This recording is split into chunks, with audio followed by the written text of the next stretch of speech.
jemput ibu ke Polda dulu, guys. Bab 1169 sampai bab 1172. Dengan mengatakan itu, Hua Duo mengangkat telepon dan hendak menelepon Li Fugui.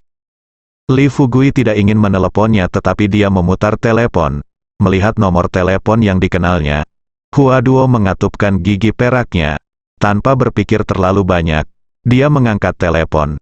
Setelah menyentuhnya, dia terhubung. Tepat ketika dia hendak marah pada Li Fugui, dia tidak menyangka Li Fugui buru-buru berkata kepada Hua Duo, Duo, kamu ada di hotel sekarang. Biarkan ku beritahu padamu, akan ada penampilan besar-besaran di pasar Baihua malam ini. Jangan keluar. Masalah grup Side terlalu berbahaya. Kupikir itu adalah perselisihan internal dalam keluarga mereka pada awalnya, tapi aku tidak melakukannya. Kuharap itu juga melibatkan kekuatan asing. Baik kamu maupun Yuzen tidak bisa melakukannya sekarang. Vitalitasku sedang berjalan, dan tubuhku seperti orang biasa. Jika aku menemui bahaya saat keluar, aku akan patah hati. Petik 2. Oh, dan juga, saya meminta Zhang Sunfeng untuk menyergap Anda di gang seberang hotel. Jika ada bahaya, dia akan melindungi Anda. Selain itu, ular hitam besar dan Yuzen Xiaobai juga menjaga di luar. Selama Anda tidak melakukannya keluar dan berlarian, keselamatanmu terjamin. Setelah Li Fugui menuangkan kacang dari tabung bambu dan selesai berbicara, Hua Duo mendengar apa yang dikatakan pihak lain. Dengan nada cemas dan khawatir, dia sangat marah sekarang. Tapi sekarang dia tidak bisa mengutuk. Iya. Qi Kuaiji berpikir bahwa dia seharusnya memikirkan mengapa Li Fugui tidak mengeluarkan mereka. Sejak mereka keluar dari lembah Baihua, Li Fugui telah berulang kali memberitahu mereka bahwa setelah mereka keluar, mereka harus selalu ingat bahwa mereka tidak dapat menggunakan senjata mereka. Vitalitas selama periode ini, jangan sampai mereka berada dalam bahaya. Setelah tiba di pasar Baihua, Li Fugui membawa mereka ke sebuah hotel kecil yang kumuh dan menyembunyikannya. Ketika dia pergi untuk menyelidiki grup Sid, dia juga dengan serius meminta Chang Sunfeng untuk memberikan perlindungan di luar. Pria yang sangat bau ini, bersikap baiklah pada mereka. Apa alasan lain yang membuat mereka marah pada orang lain? Memikirkan hal ini, Hua Duo menunjukkan senyum pahit di bibirnya dan bertanya pada Li Fugui dengan prihatin. Fugui, bagaimana penyelidikanmu sekarang? Apakah ada kemajuan baru dalam masalah ini? Apakah kamu dalam bahaya? Li Fugui seberapa pintar? Sebelum menelepon Sister Ming, dia hanya berpikir untuk menelepon dan kemudian memberi alasan pada Hua Duo. Setelah mendengar nada kata-kata Hua Duo, Li Fugui tersenyum dan berkata, bahaya apa yang mungkin saya alami? Jangan khawatir, saya baik-baik saja. Itu kamu sekarang, saya ingin segera menyelidiki kasus pembunuhan ini malam ini, dan menunggu. Semua orang di grup akan bekerja besok. Jadi datanglah dan bantu Zhang Yi menangani urusan grup dengan baik. Kamu juga tahu bahwa aku tidak tahu apa-apa tentang urusan grup. Pikiran Hua Duo berubah, dan dia berkata dengan serius kepada Li Fugui. Baiklah, itu bagus. Jika kamu tidak tahu tentang urusan grup, serahkan saja padaku besok. Apakah kamu tahu cara menjaga keselamatanmu sendiri? Li Fugui diam-diam bahagia. Diam-diam aku berpikir gadis ini masih menghadapi Sister Ming. Sepertinya keputusan yang kuambil kali ini tidak salah. Sebelum Sister Ming dan Hua Duo sempat bereaksi, mereka mengalahkan grup Sid terlebih dahulu. Setelah setuju sepenuhnya, Li Fugui meletakkan ponselnya, merenung sejenak, dan kemudian bertanya kepada Zhang Yi, orang tua, seberapa banyak yang Anda ketahui tentang situasi Hu Kaiming? Zhang Yi berkata dengan jujur. Hu Kaiming dianggap sebagai veteran kelompok. Dia bergabung dengan grup 30 tahun yang lalu. Dan kemudian memimpin Departemen Penelitian Ilmiah grup untuk mengembangkan mesin helikopter dan mesin tank baru. Mereka telah memberikan kontribusi luar biasa kepada grup, dan mereka juga setia kepada keluarga kami. Setelah mendengar ini, Li Fugui berubah pikiran dan berkata kepada sekelompok orang. Mo Tian, yang telah membuat pengaturan, berkata, Direktur Mo, situasinya mendesak. Coba saya lihat, lebih baik kita membagi pasukan kita menjadi 2 kelompok sekarang. Saya, orang tua itu dan Murong Yue akan pergi mencari Hu Kaiming, dan Anda akan memimpin polisi untuk melindungi semua orang yang terlibat, dan ingatlah untuk menghubungi saya sesegera mungkin jika Anda menghadapi bahaya. Mo Tian mengangguk. Cepat, sejujurnya, Mo Tian berterima kasih kepada Li Fugui dari lubuk hatinya atas apa yang terjadi kali ini. Jika Li Fugui tidak mengambil tindakan tepat waktu, kota Baihua tidak hanya tidak akan bisa menemukan pengkhianat yang bersembunyi di kegelapan, tapi mungkin juga akan mengakibatkan hilangnya lebih banyak nyawa tak berdosa. Tapi setelah mengangguk, Mo Tian teringat sesuatu lagi. Dia buru-buru bertanya pada Li Fugui, ngomong-ngomong, Kapten Li, ada satu hal lagi saat ini. Saya ingin bertanya, bagaimana kita menyelidiki 3 orang yang terbunuh, Li? Fugui dia tersenyum tipis dan berkata, ini urusanmu. Tapi menurutku karena orang itu sudah meninggal sekarang, meskipun penyelidikannya jelas, sepertinya tidak banyak berpengaruh. Jika memungkinkan, menurutku kamu harus mengirim sejumlah kecil orang. Terlebih dahulu, pergi untuk menyelidiki dan mengumpulkan bukti, dan tinggalkan pasukan besar untuk melindungi personel penting dalam kelompok. Saya akan membawa orang tua itu dan Murong Yue bersamaku untuk memastikan bahwa tidak akan ada bahaya. Anda dapat yakin akan hal ini. Setelah mendengar ini, Mo Tian berkata, dia buru-buru mengangguk dan berkata, Oke, kalau begitu, saya akan mengurus masalah ini saja. Setelah beberapa orang selesai mendiskusikannya, Li Fugui membawa Zhang Yi dan Murong Yue keluar saat ini. Seorang petugas polisi di luar pintu telah menyiapkan mobil. Li Fugui naik bus dan duduk di barisan yang sama dengan Murong Yue, sedangkan Zhang Yi duduk di kursi belakang. Saat kendaraan melaju menuju rumah Hu Kaiming, Murong Yue tiba-tiba merendahkan suaranya dan berkata, Tuan Li, saya baru saja mengatakan bahwa Hu Kaiming telah menghilang sejak kejadian itu. Saya mendengar Song Ziming berkata, Yamamoto mengirim orang ke rumah Hu Kaiming 3 kali untuk menyelidiki, tetapi Hu Kaiming tidak ditemukan sama sekali. Setelah mendengar ini, Li Fugui berkata sambil tersenyum, jika kita dapat menemukannya, kita harus pergi dan melihatnya, bukan, kalau kita beruntung. Bukankah akan lebih mudah menemukannya setelah kita sampai di sana? Ngomong-ngomong, bisakah Anda ceritakan lebih banyak tentang situasi Yamamoto secara detail, dan kekuatan macam apa yang ada di belakangnya? Selain itu, anggota utamanya di Tiongkok mungkin berapa banyak menghadapi? Pertanyaan Li Fugui, Murong Yue menceritakan semua yang dia ketahui tentang situasinya. Saya tidak tahu persis pihak mana yang berada di belakang Yamamoto, tapi saya tahu Yamamoto kaya. Dia bisa menghabiskan ratusan juta secara langsung untuk mengatur orang yang dia sukai untuk memegang posisi penting. Kakak tertua ingin langsung menjadi pemimpin provinsi. Dia telah menghabiskan lebih dari 100 juta sejauh ini, tentu saja. Ini hanya salah satu orang yang dia dukung di Tiongkok. Sedangkan untuk bawahannya di Tiongkok, saya hanya tahu bahwa orangnya tidak banyak, tetapi ada seorang pemimpin bernama Watanabe. Orang-orang ini sangat terampil. Ketika mereka datang ke rumah saya sebelumnya, mereka semua mengenakan pakaian malam. Mendengar 3 kata pakaian malam, Li Fugui tiba-tiba teringat pada ninja.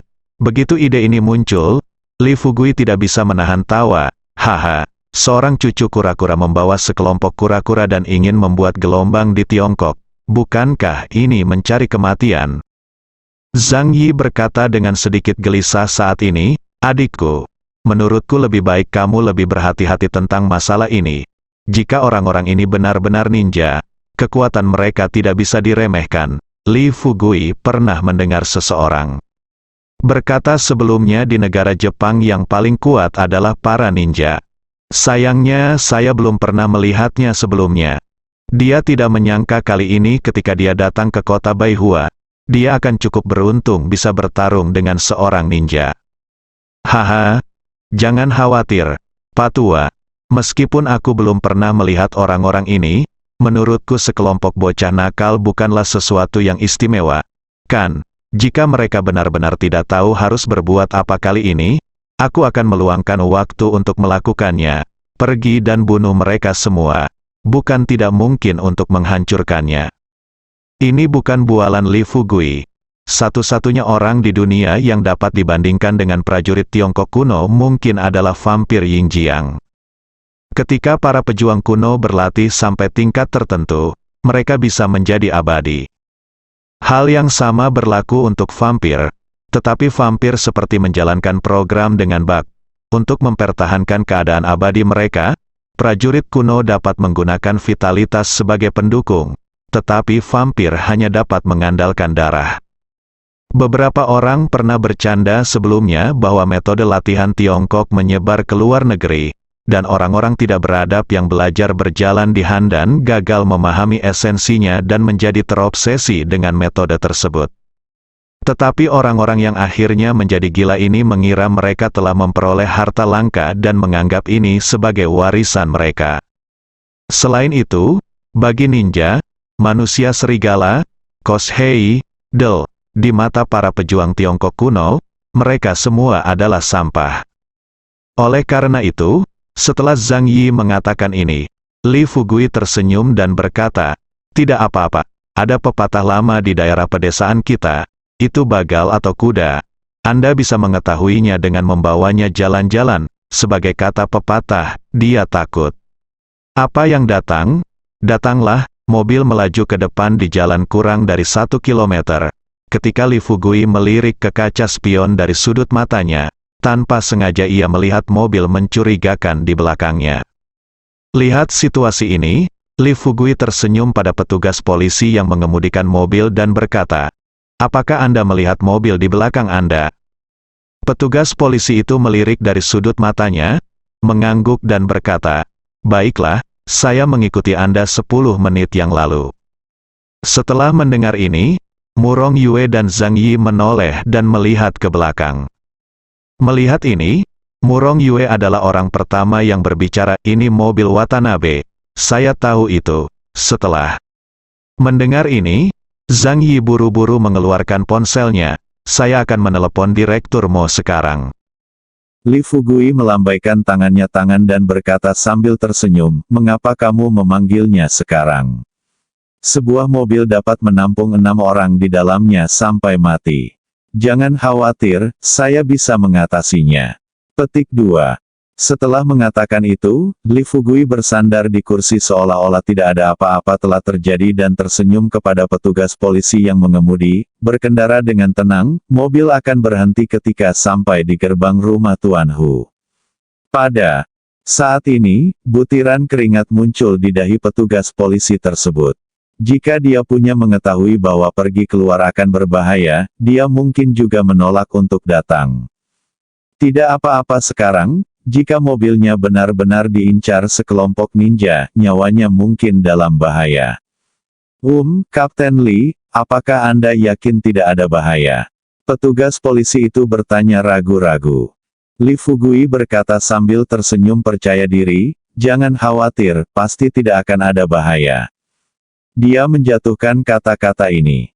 Li Fugui memejamkan mata dan mengistirahatkan pikirannya. 20 menit telah berlalu. Ketika mobil melambat dan berhenti perlahan, Zhang Yi dan petugas polisi di dalam mobil saling memandang, tetapi Murong Yue tampak tenang, dia menoleh dan melihat keluar mobil. Li Fugui membuka matanya dan berkata sambil tersenyum, "Kalian tunggu saja di dalam mobil." Pada saat ini, Zhang Yi memandang ke arah Murong Yue dan berkata dengan sedikit gelisah, "Adik, biarkan aku duduk di mobil yang sama dengan dia." Di dalam mobil, kamu. Sebelum Li Fugui bisa menjelaskan apapun, Murong Yue berkata dengan santai, "Jika aku ingin membunuhmu, aku pasti sudah melakukannya sejak lama. Mengapa menunggu sampai sekarang? Jangan khawatir, aku gagal membunuhmu terakhir kali, yang berarti Tuhan tidak ingin kamu melakukannya mati, dan aku tidak akan pernah melakukannya lagi." Kamu mengambil tindakan. Li Fugui sebenarnya telah memahami pikiran Murong Yue. Wanita jalang ini jelas merupakan wanita paling kuat yang pernah dilihatnya. Meskipun metode Xiao Rongrong kejam, dia masih memiliki sedikit kebaikan yang tersembunyi di dalam hatinya. Namun, Murong Yue di depannya telah terkikis oleh iblis di dalam hatinya. Tapi kalau dipikir-pikir, Murong Yue tidak bisa sepenuhnya disalahkan atas hal ini. Siapa bilang orang-orang di keluarga Murong ini bukan apa-apa.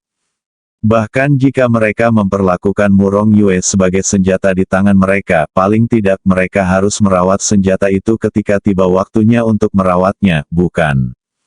Tapi bagaimana dengan para pelacur ini? Dia hanya tahu bahwa dia menembak dengan senjata ini, tetapi dia tidak pernah berpikir bahwa setelah pistol itu mengeluarkan peluru seperti orang gila, laras senjatanya mungkin akan menjadi panas dan berubah bentuk, dan pada akhirnya akan hancur total. Orang tua, Nona Murong bisa menceritakan segalanya tentang keluarga mereka. Ini cukup untuk menunjukkan bahwa dia telah bertobat. Sekalipun dia telah melakukan sesuatu yang menyakitimu, bagaimanapun juga, dia telah menghabiskan seluruh masa mudanya dalam 20 tahun terakhir. Ini sangat luar biasa, sulit baginya untuk bergabung dengan keluargamu hanya karena ini. Setelah mengatakan itu, Li Fugui menghela nafas dari lubuk hatinya.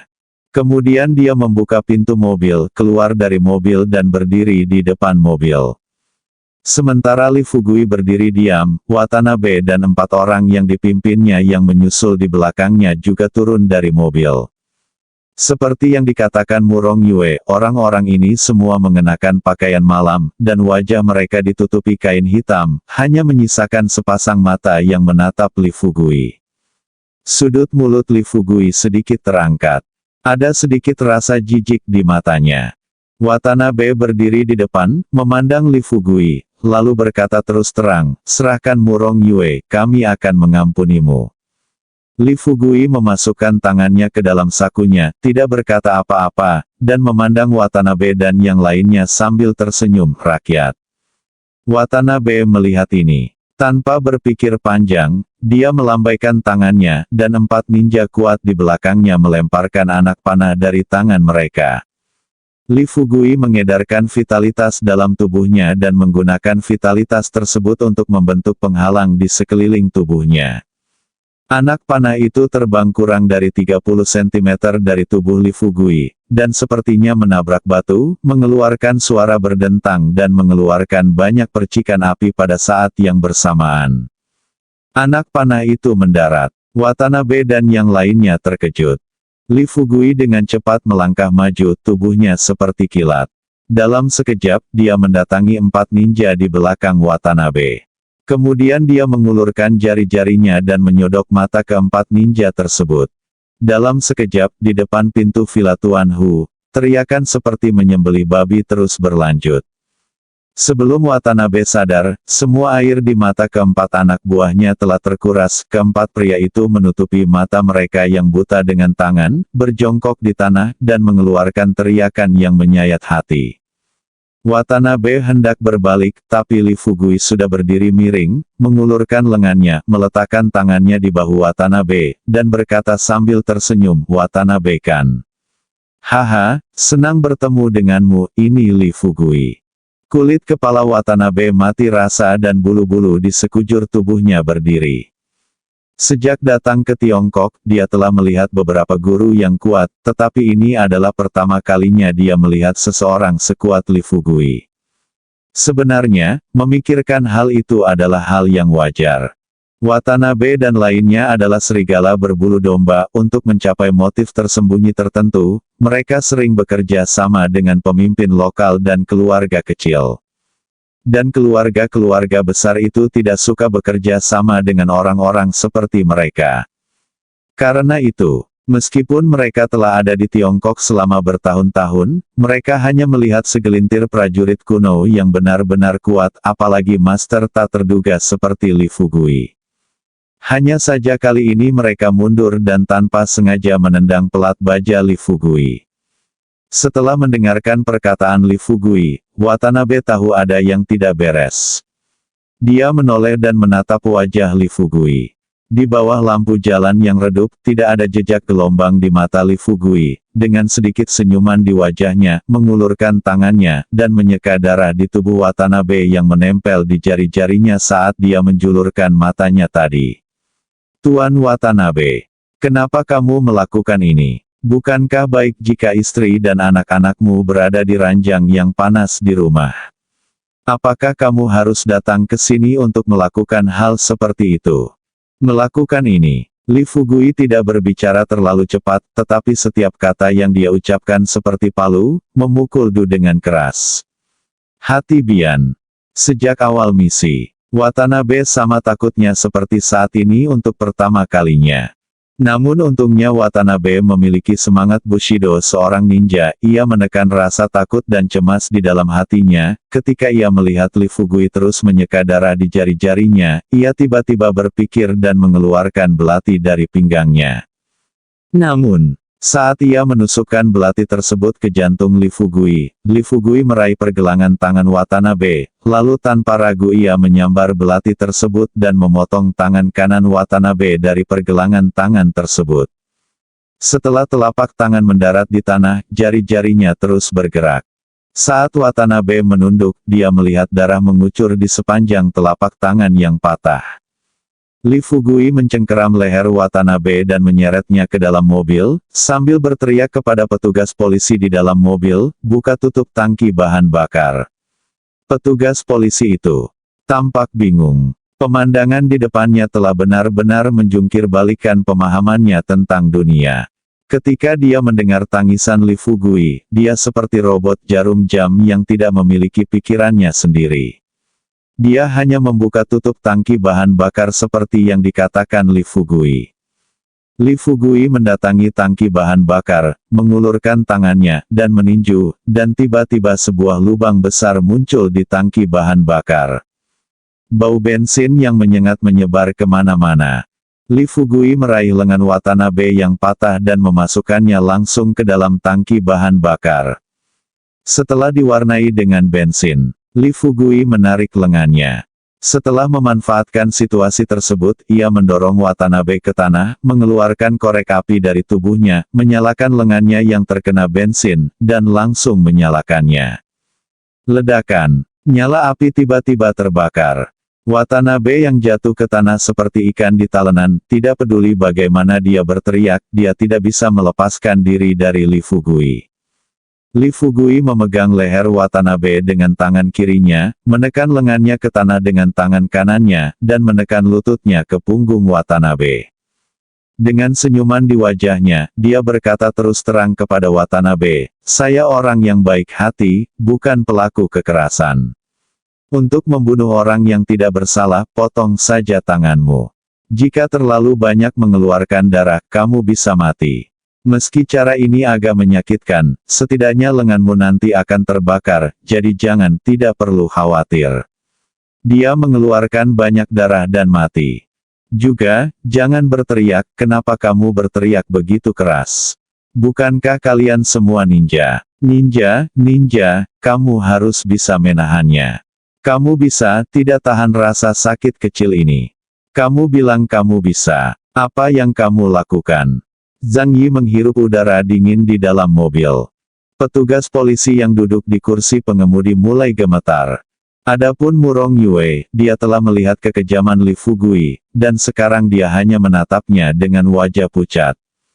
Watanabe yang terjepit di tanah mengatupkan giginya rat-rat, rasa sakit yang hebat menyebabkan 3 gigi geraham belakangnya hancur dalam waktu kurang dari 30 detik.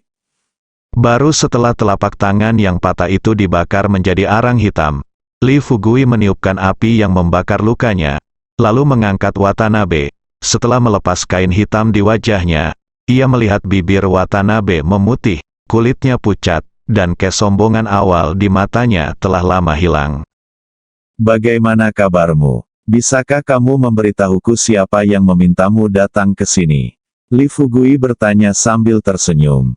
Ada kebencian yang tak ada habisnya di mata Watanabe, dan dia sangat marah hingga dia langsung menggelengkan kepalanya, "Tidak, jangan biarkan aku." Sebelum Watanabe selesai berbicara, Lee Fugui mengeluarkan jarum perak dan melambaikannya di depan Watanabe Akira. Jika kamu tidak memberitahuku, sepertinya tidak terlalu sakit, haha. Sebelum dia selesai berbicara, Lee Fugui mengambil tindakan dan menusuk kepala Watanabe dengan jarum perak. Saat jarum perak memasuki tubuh Watanabe, adrenalinnya ditekan dan sistem saraf pusatnya terstimulasi. Rasa sakit yang belum pernah terjadi sebelumnya dan nyata menjalar ke lengan dan seluruh tubuhnya. Lee Fugui mengulurkan tangannya dan meraih luka yang telah terbakar menjadi arang hitam. Dengan sedikit tekanan pada jarinya, Watanabe segera mengulurkan tangan kirinya untuk memblokir. Alhasil, sebelum tangan kirinya bersentuhan dengan tubuh Lee Fugui, tiba-tiba Lee Fugui mengulurkan tangan kirinya dan meraih bahu kiri lawan. Jari-jarinya meraih tulang belikat lawan. Dengan sedikit tenaga, terdengar bunyi klik yang tajam. Watanabe tidak tahan lagi. Kakinya menjadi lemah dan dia mengeluarkan raungan yang menyakitkan. Ah, aku berkata, itu adalah niat Tuan Murongbo. Dia memintaku mencari kesempatan untuk membunuh Murong Yue. Lee Fugui mendengarkan. Mengangguk dan tersenyum, bukankah ini cukup? Kalian benar-benar tidak akan menitikkan air mata sampai kalian melihat peti mati. Jika kalian mengatakannya sebelumnya, bagaimana kalian bisa merasakan sakit yang sama seperti sekarang? Oke, bangun dan ikuti aku. Ayo cari seseorang di dalam. Apa kamu tidak tahu? Tepat ketika mobil berhenti di depan pintu villa, Hu Kaiming, yang bersembunyi di basement villa, telah melihat segala sesuatu di luar. Ketika Lee Fugui mengambil tindakan dan menjatuhkan keempat ninja itu ke tanah dalam sekejap mata, Hu Kaiming tahu bahwa penyelamatnya telah tiba. Setelah memahami hal ini, Hu Kaiming buru-buru berdiri dan bergegas keluar. Setelah pintu villa terbuka, sebelum Lee Fugui dapat berbicara, Hu Kaiming memandang Lee Fugui dengan penuh semangat dan berkata, "Tuan Lee, saya telah menunggumu." Lee Fugui sedikit bingung ketika mendengar ini. Dia memandang Hu Kaiming dengan rasa ingin tahu dan bertanya dengan serius, apakah kamu menungguku? Bagaimana kamu tahu aku akan datang ke sini? Menghadapi pertanyaan itu, Hu Kaiming tidak menjelaskannya alasan terburu-buru. Dia melangkah maju untuk meminta maaf dan berkata sambil tersenyum, "Tuan Lee, Anda mungkin tidak mengenal saya. Ayo lanjutkan. Ayo masuk dulu. Saya akan memberitahu Anda perlahan setelah masuk." Dihadapkan pada undangan baik hati Hu Kaiming, Lee Fugui sama sekali tidak terburu-buru. Dengan senyuman di bibirnya, dia melirik ke arah Watanabe, lalu tersenyum pada petugas polisi dan Zhang Yi serta yang lainnya di dalam mobil. "Orang tua, Anda dan saudari Murong, silakan turun." Baru pada saat inilah Hu Kaiming mengarahkan pandangannya, mobil mewah yang diparkir di dekatnya. Adapun Zhang Yi, setelah melihat seluruh proses Lee Fugui membersihkan Watanabe, dia menyadari mengapa anak ini bisa menangkap bola meriam dengan tangan kosong. Terkejut, Zhang Yi semakin mengagumi Lee Fugui. Anak ini tidak hanya sangat kuat, dia juga berani, banyak akal, dan rapi dalam melakukan sesuatu. Sekilas, dia adalah seseorang yang bisa melakukan hal-hal hebat. Adapun Murong Yue, dia memperkuat keyakinannya bahwa dia dan keluarganya akan dikalahkan. Karena keluarganya dapat mengirim Watanabe dan orang lain untuk membunuhnya, itu berarti keluarganya dan dia tidak lagi memiliki ikatan keluarga sama sekali. Sungguh memalukan bahwa saya telah menghabiskan waktu bertahun-tahun berusaha berbuat baik kepada keluarga saya. Sekarang sepertinya semua yang dia lakukan tidak ada nilainya sama sekali. Petugas polisi di dalam mobil sudah lama ketakutan dengan kelakuan Lee Fugui. Dia sudah bertahun-tahun menjadi petugas polisi, bagaimana dia bisa menemui pemandangan seperti itu hari ini?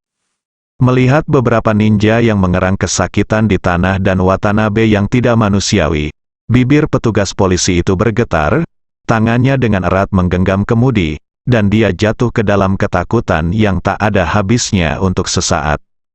Hanya membayangkan, Jika Li Fugui tidak muncul kali ini, jika mereka mengandalkan mereka untuk menangkap anak ini, mereka mungkin akan kehilangan banyak saudara. Beberapa orang memiliki pemikirannya sendiri. Zhang Yi semakin tua, dan dia menenangkan diri terlebih dahulu.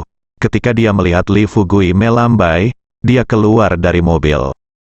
Murong Yue mengikuti dari belakang. Saat mereka berdua berjalan menuju Li Fugui, seluruh petugas polisi di dalam mobil gemetar, memegang pistol erat-erat di tangan kanannya, dan berjalan menuju Li Fugui selangkah demi selangkah. Hu Kaiming melihat Zhang Yi dan Murong Yue muncul bersamaan, dengan ekspresi terkejut di wajahnya. Meskipun dia bersembunyi di kegelapan sejak kecelakaan Zhang De, dia tetap memperhatikan situasi di kota Baihua. Beberapa jam yang lalu, dia mendengar dari saudara laki-lakinya bahwa Zhang Yi tidak sadarkan diri dan dalam keadaan mati otak, dan kelompoknya berada dalam kekacauan. Jika semuanya berjalan baik, selama dia berani muncul, dia akan menjadi dalam masalah. Dalam waktu kurang dari sehari, grup itu akan sepenuhnya menjadi aset Murong Yue. Tapi sekarang, Zhang Yi benar-benar muncul di hadapannya dengan semangat tinggi. Yang terpenting adalah Murong Yue, yang dicurigai membunuh Zhang De, muncul bersama Zhang Yi. Lihat situasi ini, Hu Kaiming menghirup udara dingin dan bertanya pada Li Fugui dengan suara rendah tak percaya, "Li, Tuan Li, ini, apa yang terjadi?" Li Fugui berkata sambil tersenyum, "Saya pikir Anda bisa pergi tanyakan ketua lamamu." Setelah mendengar ini, Hu Kaiming berjalan menuju Zhang Yi selangkah demi selangkah dengan air mata berlinang. Hu Kaiming, yang tahun ini berusia 48 tahun, bergabung dengan grup SID pada usia 18 tahun. Dalam 30 tahun terakhir, dia telah melihat banyak naik turunnya grup tersebut. Zhang Yi sangat mempercayainya sehingga dia, sebagai orang luar, berhasil mengatasi banyak rintangan dan mencapai posisi orang kedua di grup. Hu Kaiming tentu saja akan mengingat kebaikan ini. Sesampainya di depan Zhang Yi, Hu Kaiming mengulurkan tangannya dengan gemetar dan meraih erat tangan Zhang Yi. Zhang Yi juga menitikkan air mata dan menatap Hu Kaiming. Itu lebih dari sekedar kata-kata. Setelah hening beberapa saat, Hu Kaiming akhirnya tidak bisa menahannya lagi, dan air mata mengalir dari sudut matanya. Melihat ini, Zhang Yi menunjukkan senyuman pahit, mengulurkan tangannya, menyeka air mata dari sudut mata Hu Kaiming, lalu mengangguk dan tersenyum, "Kaiming, jangan khawatir, tidak apa-apa sekarang, dengan saudara Li di sini, langit tidak akan runtuh." Hu Kaiming mengangguk. Dia menoleh dan menatap Murong Yue dengan niat membunuh yang tak ada habisnya di matanya. "Ketua lama, bolehkah saya menanyakan sesuatu?" Hu Kaiming bertanya, tersedak. Zhang Yi mengangguk dan memegang tangan Hu Kaiming dengan erat, "Katakan." Hu Kaiming mengertakkan gigi dan berkata, "Ketua lama, saya harap setelah masalah ini selesai dan semua yang ada di grup stabil, Anda dapat menyerahkan wanita jalang bau ini, berikan itu padaku dan biarkan aku menghancurkannya sampai mati dengan tanganku sendiri." Kata-kata Hu Kaiming tidak dimaksudkan untuk dilihat Zhang Yi. Dia sangat membencinya. Dia tidak dapat memahami bahwa keluarga sebaik ketua lama dan Zhang De setia kepada negara, apalagi rakyat. Sumbangan berjumlah hampir 10 miliar per tahun. Karyawan kelompok lainnya digaji 996. Namun bagi mereka karyawannya bekerja tidak lebih dari 6 jam sehari. Bahkan bibi pembersih grup tersebut memiliki gaji bulanan lebih dari 7.000. Karyawan biasa bisa mendapatkan puluhan ribu dolar sebulan. Selain itu, dan yang lebih penting untuk memberikan rasa memiliki kepada karyawan, kelompok yang awalnya mengembangkan senjata dan peralatan, mengambil tindakan berani dan membuka perusahaan real estate di bawah kelompok tersebut, dan perusahaan real estate lokal milik kelompok tersebut membangun komunitas, semuanya diberikan secara gratis kepada karyawan yang telah bergabung dengan grup selama lebih dari 10 tahun. Melakukan banyak hal baik, ujung-ujungnya siapa sangka gara-gara seorang wanita, keluarganya akan hancur. Adapun Zhang Yi dan putranya, bagi Hu Kaiming, mereka lebih dari sekadar hadiah kenalan. Berpikir saat itu, putranya sakit parah dan tidak dapat dirawat di Tiongkok. Zhang De dan dia kebetulan bertanggung jawab atas proyek penting kelompok tersebut. Sebagai peneliti ilmiah kelompok tersebut, istrinya juga memegang posisi yang sangat penting. Namun demikian, ketua yang lama tetap meminta dirinya dan istrinya untuk menemui anak tersebut terlebih dahulu. Ketika mengetahui penyakit anak tersebut tidak bisa diobati di rumah, ketua yang lama bahkan mengirimkan transfernya sendiri dan secara pribadi membawa anak tersebut ke dokter di luar negeri. Menghubungi rumah sakit, mencari profesor dan ahli, membayar tagihan medis, pasangan ini tidak perlu khawatir tentang hal-hal ini. Setelah sang anak sembuh dari penyakit serius, sang direktur lama justru menghadiahi sang anak dengan makan di villa tempat mereka tinggal sekarang. Kebaikan sekali, sekarang Zhang De telah meninggal. Meskipun ada kerabat lain di keluarga Zhang, orang lain mungkin tidak mengetahui karakter mereka, tetapi Hu Kaiming punya akun. Sekelompok bajingan rakus yang menambah hinaan pada lukanya terutama setelah kematian Zhang Yi dan Zhang De. Hu Kaiming berpikir bahwa kerabat keluarga Zhang akan bergegas keluar terlebih dahulu dan menyelidiki kebenaran tanpa ragu-ragu.